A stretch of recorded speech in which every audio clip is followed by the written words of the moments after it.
I knew the joke was coming before she stood up. My sister has always needed an audience. Christmas gave her one. Wine helped. The dining room was loud in that comfortable way families call warmth. Plates clinked. My father was already flushed from brandy. My mother wore that practiced smile she saves for photographs and tense conversations. When my sister tapped her glass, the room quieted. "Let's toast," she said, grinning to my brother, still the family's biggest disappointment. The laugh came easily. Too easily. Even my parents joined in, not maliciously, just habitually. Like it was part of the script. I'd been the punchline for years, the one who never quite fit, the one who left town, the one who didn't join the family business full time but still invested in it, the one who didn't marry when expected, the one who didn't explain himself. They never said I failed. They just said it often enough in different ways. I smiled because it was simpler than correcting them. I poured myself another drink, waited for the laughter to crest and settle, and said, evenly, "Enjoy it. This is the last holiday I'll ever spend with you." No one stopped me when I stood up. That's the thing about roles, when you step out of them, people assume you'll step back in. Outside, the air was cold and honest. I remember feeling lighter than angry, not triumphant, just clear. I had been financing the family business for 6 years, quietly.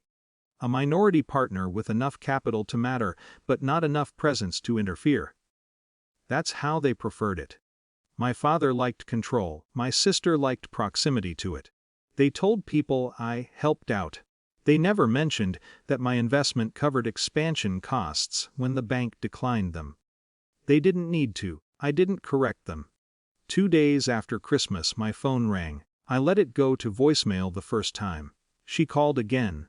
When I answered, she was crying, but not in the wounded way I'd heard before. This was sharper. Urgent. "You didn't pull out of Dad's business fund, did you?" I was sitting at my desk. The contract lay open in front of me. I'd requested the paperwork the morning after Christmas. Not impulsively. I had reread it 3 times before signing the withdrawal notice. There was a clause, clean, legal, unambiguous. If I withdrew my capital, the company would trigger a restructuring review. Oversight from their primary lender. Temporary freeze on discretionary spending, mandatory transparency. I'd negotiated that clause myself years ago. My father had waved it off at the time. "Just legal formality," he'd said. Now my sister's breathing hitched through the phone. "Dad says the bank called. They're reviewing everything. Payroll, vendor contracts, everything. You didn't actually do it, right? This is some kind of message." It wasn't a message. That's what she didn't understand. "It's a decision," I said. There was silence. Then, sharper, over a joke. I leaned back in my chair. It wasn't the joke. It was the years of meetings where my suggestions were noted and ignored, until someone else proposed them louder. It was being introduced to suppliers as the quiet one. It was funding risk while absorbing ridicule. It was loyalty treated as obligation. "It's not about Christmas," I said. "It's about terms." She didn't know what to do with that. Dad called an hour later. His tone was controlled, but thinner than usual.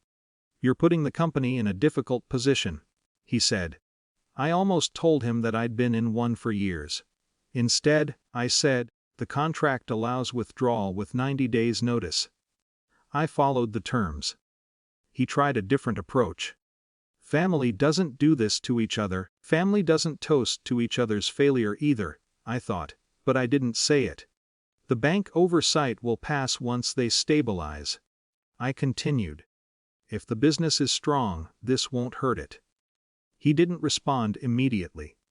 Because he knew the expansion had been leveraged against my capital, because he knew some of their numbers looked better on paper than in practice. This was the external thing they couldn't laugh away: authority. Not mine, not emotional. Institutional. By the end of the week, the lender had assigned a compliance officer. Spending was frozen pending review. My sister's plan to open a second location was paused indefinitely. I didn't celebrate. There was no satisfaction in imagining their stress. only a quiet recognition that without my funding, the hierarchy shifted. They had relied on me while diminishing me. Now they had to operate without that contradiction. My sister called once more days later. No anger this time. Just exhaustion. "You're really not coming next year?" she asked. "No," I said. "Are you trying to prove something?" I looked at the empty space on my wall where I'd once planned to hang a framed photo of our family business opening. I'd never gotten around to it. "I'm not trying to prove anything," I said. "I'm just done participating." She didn't apologize. I didn't ask her to. 90 days later, my capital was returned, minus penalties clearly outlined in the agreement. I accepted them without dispute. Independence has a cost. I paid it. The following Christmas, I rented a small cabin 3 hours north. Snow fell quietly. I cooked for myself. I turned off my phone. There were no toasts, no laughter at my expense. No one needing me to be smaller than I was. The bank's oversight eventually ended. I heard through mutual contacts that the business survived, though leaner. More transparent. Less impulsive. We speak occasionally now. Carefully. Like business associates who once shared a childhood. Sometimes I think about that moment at the table, the glass raised, the room waiting for my reaction. For years, I believed dignity required endurance.